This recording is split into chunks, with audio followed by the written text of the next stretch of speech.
Hey guys, welcome back for those that are coming back, and for those that are new here, my name is Laura, and as you may know, it is Diaper Need Awareness Week, and it is also the week of the Cloth Collective Initiative, and today is day 6, and the theme is Every Journey is Different. And then we are going to be talking a little bit about the challenges of cloth diapering, and also that cloth diapering is not all or nothing.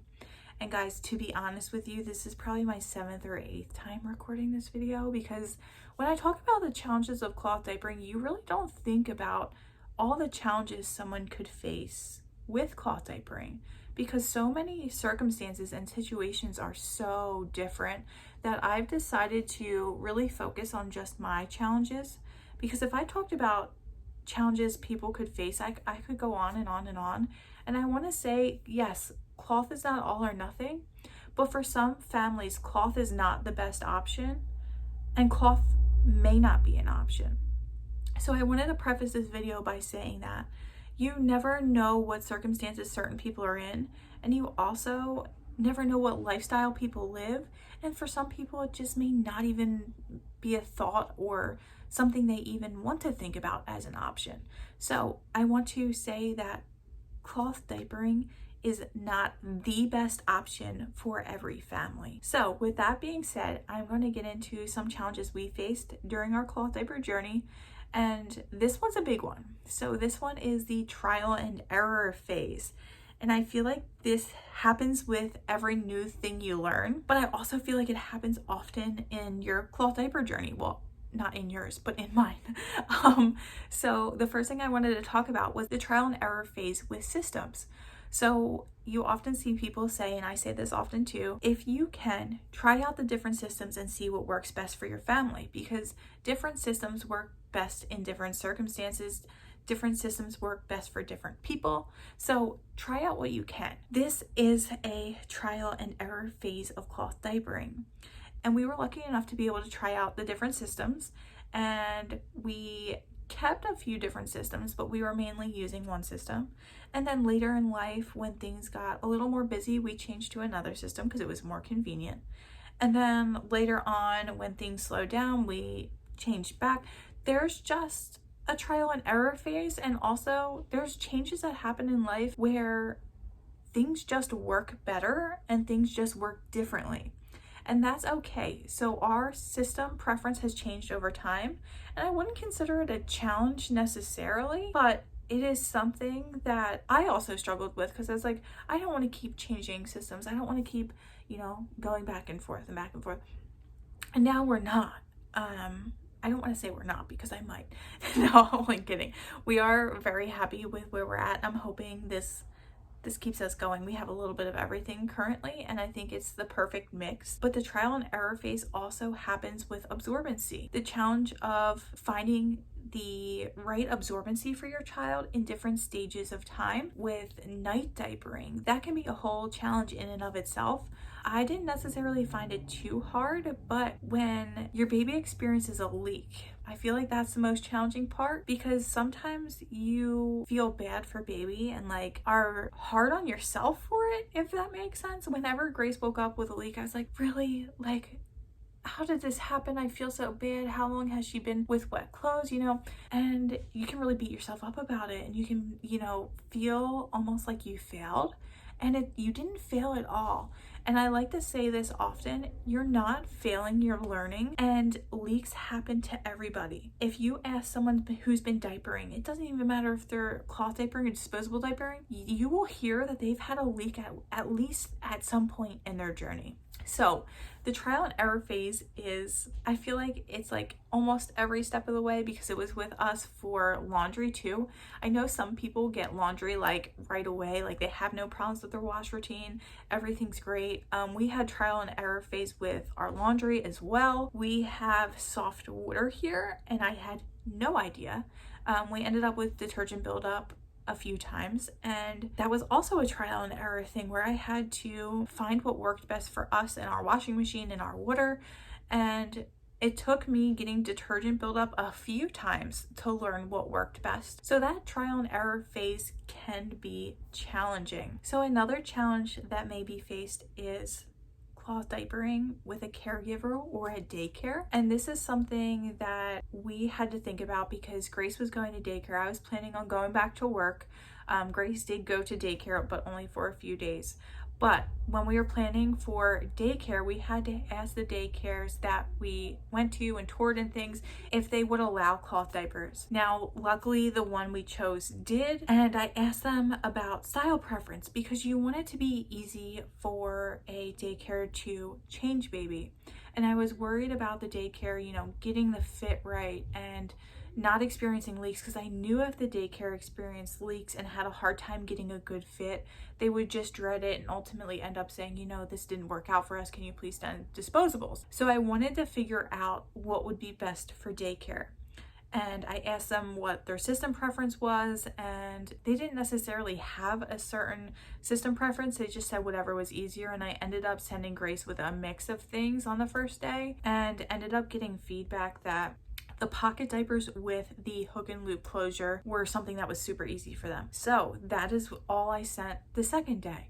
So it's finding what is easiest for the caregiver, because if you do something that's easy for the caregiver where they're able to get a good fit, it's going to be okay for them. They're not going to dread changing your baby's diapers, and they're not going to potentially ask you, this just isn't working out. And, if they're getting a good fit, they're also not going to have leaks. I feel like when sometimes caregivers just don't know how to put the diaper on baby to get a decent fit to stop it from leaking, and then they experience leaks, it just makes the entire experience miserable when you just have to keep changing baby because you're not able to get a good fit. So I think that's a huge thing with cloth diapering and sending the baby to daycare or a caregiver. So my mom and my dad also watch Grace every once in a while. And it's important for me to leave them diapers that I know are going to be okay for them to put on and that they like putting on. Because if I left them with something confusing, they would dread it and just use disposables. And while just using disposables is okay, I want them to have a good experience with cloth too. So I know what system they like, and I make it available for them to use when they're watching baby. So that is something I wanted to talk about. Another thing I wanted to talk about is some daycares, they allow cloth diapers, but every time they take off a dirty diaper, they're going to need a separate storage for that dirty diaper. So you may need to send in multiple wet bags. And I've seen a lot of people say that they have to decide whether they're going to send their child to daycare with cloth diapers and have a bunch of wet bags, or they're going to send their child to daycare with disposables, because the wet bags can just be super pricey. Now with wet bags, I would buy secondhand, especially for something like that where you're just sending them to daycare and they're using one per diaper. But that is another challenge that may arise with cloth diapering at daycare. Some people just, the affordability of having one wet bag per every diaper change and then having it again next day if you don't wash every day, it can just add up to be a lot.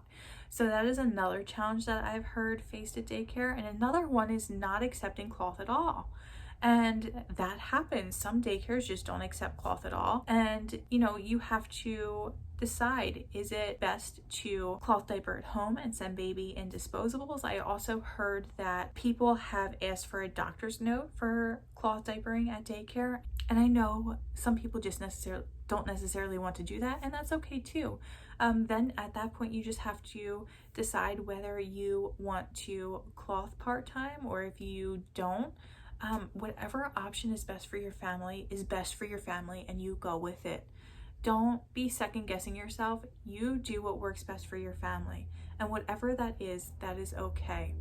Another thing that I wanted to talk about was maybe families not accepting cloth diapering. I hear a lot about families telling other people that, oh, that's gross, like why would you do that, that sort of thing.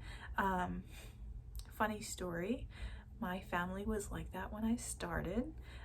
They told me that I wasn't going to stick with it and just how gross it was, and why would you do that when you can just throw a disposable away, and the whole 9 yards. I've heard it personally. My husband was even like, oh, you know what, you can do that cloth thing, I'll just use disposables. Okay, I went with it. I know I said this in another video too. I went with it. I bought my cloth diapers and I intended to use them and just let him use disposables. And let me tell you, when they came in, he used them. And I didn't pressure him to use them. I didn't ask him to use them. I let him do his own thing, and he used them when he wanted to use them. And he uses them now. It's funny to look back and see, you know, just the changes that have happened over time. He was also someone that was like, "Ew, spraying it, like, really, you're gonna spray out poop?" First of all, we don't even spray out poop, we dunk and squish, and he's the one that does it most of the time. If I'm going to change a poopy diaper, he says, "You know what, you can leave it up there, just bring her down and play with her, and I'll go and clean it out." You know, guys, sometimes things aren't for people when they don't know, when they're not fully versed in it, when they don't see it in action.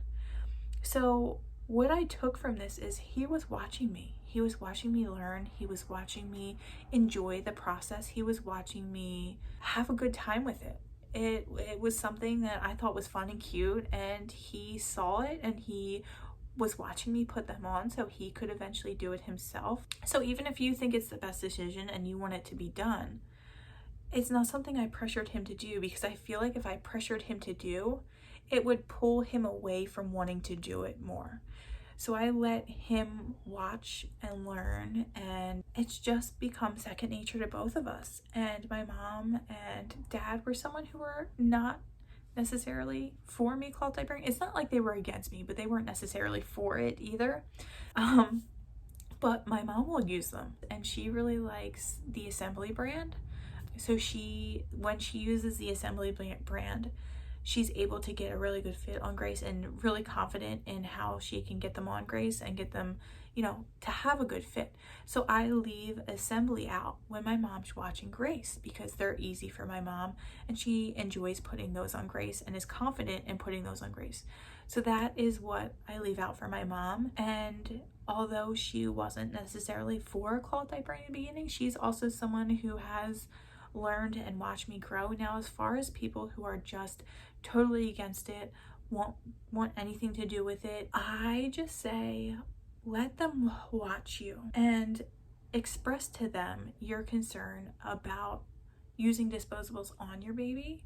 I would also express to them, they try it out, you'll help them, and if they find that they like one thing better than another, then you're willing to, you know, make it so that you have some diapers for them if they're watching baby. You want to make it convenient for people if you can. So that is how I've personally dealt with the challenges of family not necessarily being for cloth diapering. I just kind of let them watch and learn from me doing it, and it kind of had like a trickle down effect, you know? So that is how I dealt with that. But I also want to say that because I started this video saying cloth is not all or nothing, I do want to say that we have used disposables along our journey, and it is okay. We've used disposables on long car rides. We've used disposables at nighttime. We've used disposables for like longer periods of time where I knew I wasn't going to be able to change to Grace as frequently. Every once in a while we use disposables, and it's okay. It is totally okay. I still go to the store and I buy disposables, and that's okay. I use them in certain situations, and I use them when I need to, and that is what works best for us. So I know some people are cloth is what they want all the time, 24/7, and that's okay too. But we are a family who just does what works best in the moment, and I would say 95% of the time that's cloth. And for some families it might be more, it might be less, and that is okay. But those are some of the challenges that I faced in my cloth diaper journey. Now I want to know, what are some of the challenges you faced, and how have you overcome those challenges? Leave them down in the comments down below. And guys, again, thank you for being here. If you like this video, make sure to give it a thumbs up. If you want to see more videos like this, make sure to hit that subscribe button. And guys, I will see you tomorrow for the last day. It's gonna be the last day, how crazy, of the Cloth Collective Initiative. Thanks guys for sticking around, and I'll see you soon.